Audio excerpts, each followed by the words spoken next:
Hi, Lee here. So if you remember, at the end of the last video, I wanted to radius the fretboard, but I found that my jig wasn't accurate enough for me. So I've sort of undone it all and repositioned everything and set it up correctly. And I'm much happier with the performance of it now. So I've done a test cut on an old piece of wood. I've already put the neck in. I've stuck it down, again, double-sided tape. And I've just centered it correctly as well, because it's all about the centering here.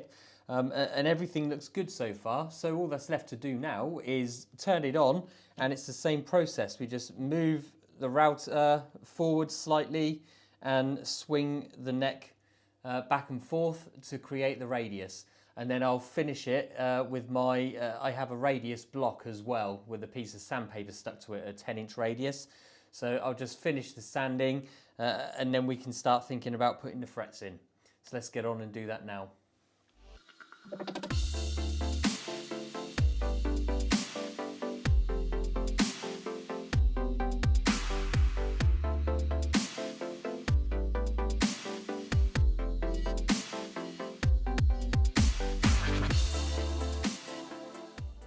I'm so pleased how this neck radius has turned out. I mean, it's pretty much perfect. I've already given it a light sanding just to remove the last of the router bit marks. And it looks really good, nice and smooth, really perfect radius on there. Yeah, I couldn't be happier with that. I'm so pleased. What I thought I'd do next, instead of putting the frets into the neck, I just want a slight change of scenery. So I've put the neck in now, and I just want to measure up for the 25-inch scale length, and maybe I'll start routing out the pockets on the body, and I'll save the frets for later because that's quite a long job. So I just feel like I want to do a bit with the body and make some measurements to make sure I've got the 25-inch scale length correct. So let's move on with that, and we'll start measuring up and taking a look. So with the neck in now, I can put my measurements on correctly. So from the nut, obviously, the front of the nut, all the way back here should be 25 inches. I've already put a line there, and I also have my bridge template. So it's a tremolo bridge I'm putting in this. And I've lined it up to be exactly centered with the pivot pins, giving me a little bit of room, but that should be my 25-inch scale length right there. So what I want to do is I want to stick this template on, and then I'll use my router to start cutting this hole out to fit the bridge in. So what I do is I'll get the router ready and we'll do that part next. So I've got a router bit with a ball bearing on it just so I can touch the edge of the template. So now it's just a matter of going in with this particular short bit just to get the groove in there. But I have a couple of longer bits as well with ball bearings on, so I'll change out the router bit. So let's just start this off. We need to go all the way through the body. So let's do that now.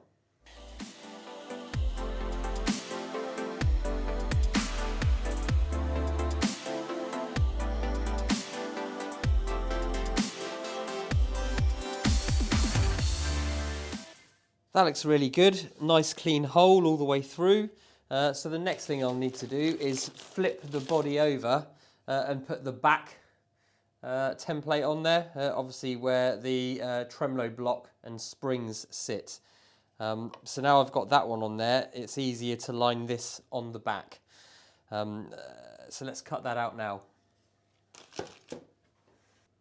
So for the back template, the spring cavity has to be about 16 millimeters deep. So I've already set the stopper at 16 millimeters on the router.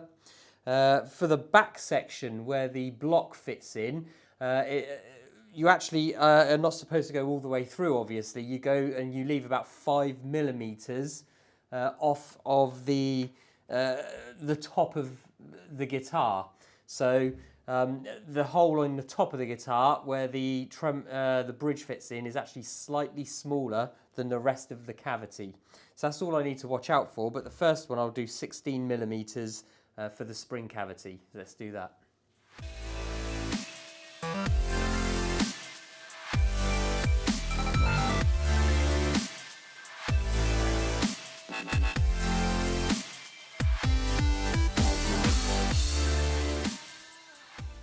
Okay, so I'll just double check that's 16 millimeters.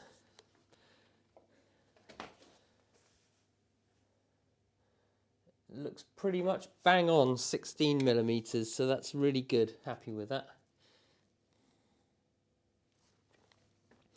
Excellent. So the next job is just to carry on with this back edge, but I need to go down but leave 5 millimeters the bottom from this angle, but obviously the top of the guitar when you turn it the right way up. So let me make an adjustment on the router and we'll take this back piece off and leave 5 millimeter sort of bridge before we go all the way through.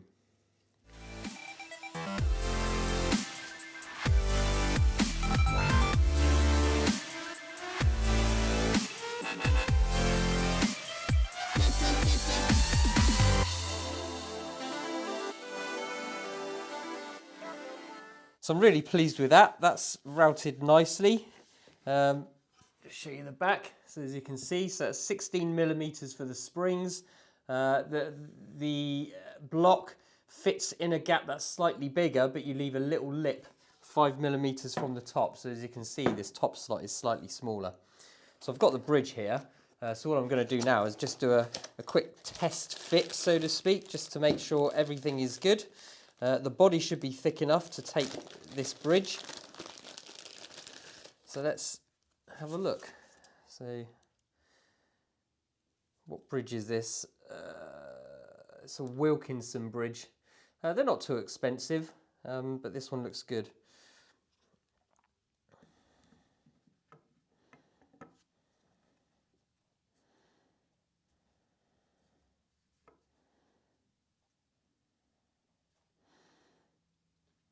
So there we have it. That really looks good. Oh, there's plenty of room as well for the bridge to move. I'm really pleased with that. That fits perfectly. So as you can see, I routed the second pickup slot and also where the 2 pins go for the bridge. I didn't bother filming that because that's simple. Just drill 2 10mm holes, and I did exactly the same for that one. I have a template, I just routed it out. The next thing I need to do though is route out the controls in the back of the guitar. Now obviously on a Fender everything's built into the scratch plate, but I'm not using a scratch plate on mine. So I need to route out but leave about 2 or 3 millimeters from the top, so I can still fit the controls through the hole.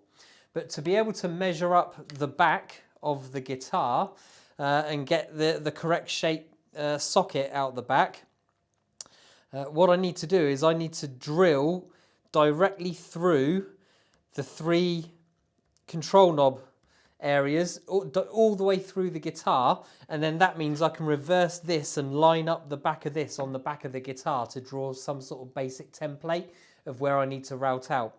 I actually don't have a proper routing template for that, so I may need to make one just on my bandsaw with a scrap piece of wood.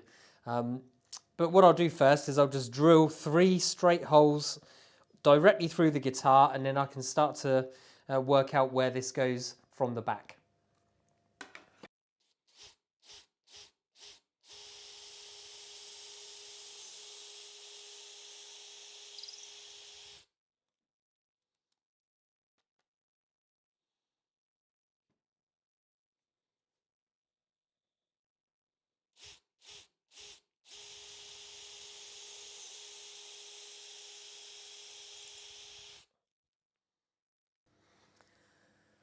Excellent. So with the holes in now, I know the position and where I need to try and route out the controls pocket. So what I'll do is I'll try and work out some sort of template based upon a reversed scratch plate from a Fender. And then I can try and make some sort of template that I can then use the router on to make sure I don't go over the lines. So let me work on that now. So hopefully you can see that I've sort of drawn out and cut a quick template that I can use that will fit all the controls in into the slot there. So I drew this using the scratch plate just to get a rough idea of size, and to make sure that it fits over all of the knobs and also the switch, and to also make sure it fits within the body nicely. So I need another millimetre or so around the edge to put a plate on top. So that looks pretty good to me. So all I'll need to do is just line this up, stick it down, and then we'll get the router and route this out.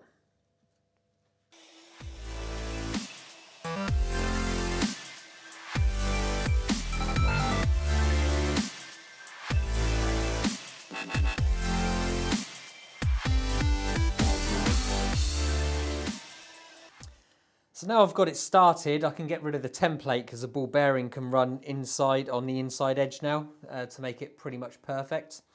But the important measurement, and I need to put a stop on my router, is because I can't go all the way through this, but I need to leave not more than about 3 or 4 millimeters on the back to mount the knobs to, obviously, because the knobs still go through holes.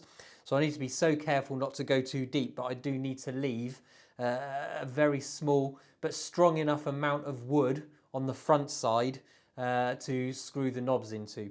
So let's make those measurements and do the next cut.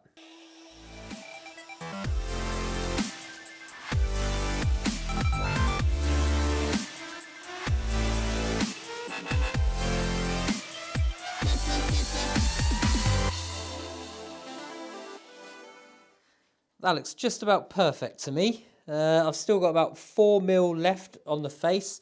There's enough thread that I can put through there for the controls to bolt it on from the other side. So I'm really happy with that. I think that is job done. What I'll do later, I won't do it now, but it's just to cut a small recess to put the cover plates on each of these slots. But I'll do that later. For the moment, I think this is really good, job done, and we'll move on to the next thing. So next job, I'm just put a couple of marks where the screws are supposed to go for the switch, so you can screw the back of the switch in. So I've just got a really thin drill bit on there just to go through. First of all, I'm just going to put a dent in on the dot just so I can drill in the right place.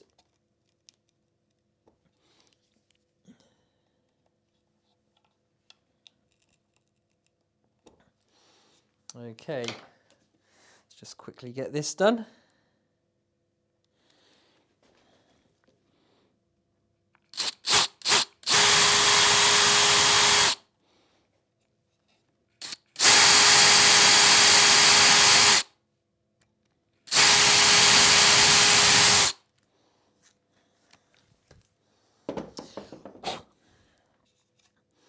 So there we go, I've got the screw holes in. I do need to somehow cut a very thin slot out for the switch. I'm trying to think of the best way to do that. I don't really have a router bit that could do that, something that thin. What I think I might do is just find a chisel of about that length and then just do a tap on each side of the line to make the grooves with the chisel, and that will cut into the wood to stop it chipping away. So then whatever I do, I should be able to make the slot without sort of ruining the outside of the guitar, if that makes sense. So let me have a look around and I'll work out how I'm going to cut that slot in. Okay, so what I think I'm going to do is I actually have a chisel that's exactly the right size for this slot. So it must be pretty standard. So what I'll do is I will drill a small hole at either end of the slot, then line up the chisel on each side and give it a good tap. Not necessarily to go through in one go, but it's actually just to split the wood to make a clean cut. So anything I do after that, for example, filing through or anything, it won't ruin the surface of the guitar for the finish. So I think that's what I'll do now. So let's make a few dents at the end of here and then we'll drill through.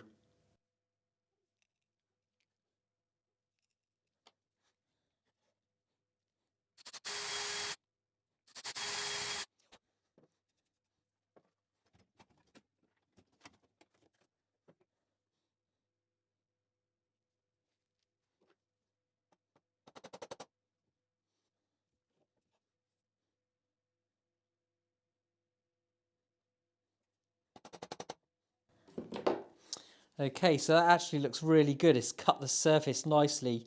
So hopefully now I can dig out that slot, keep it clean without ruining the finish or chipping the wood. So that should be pretty good.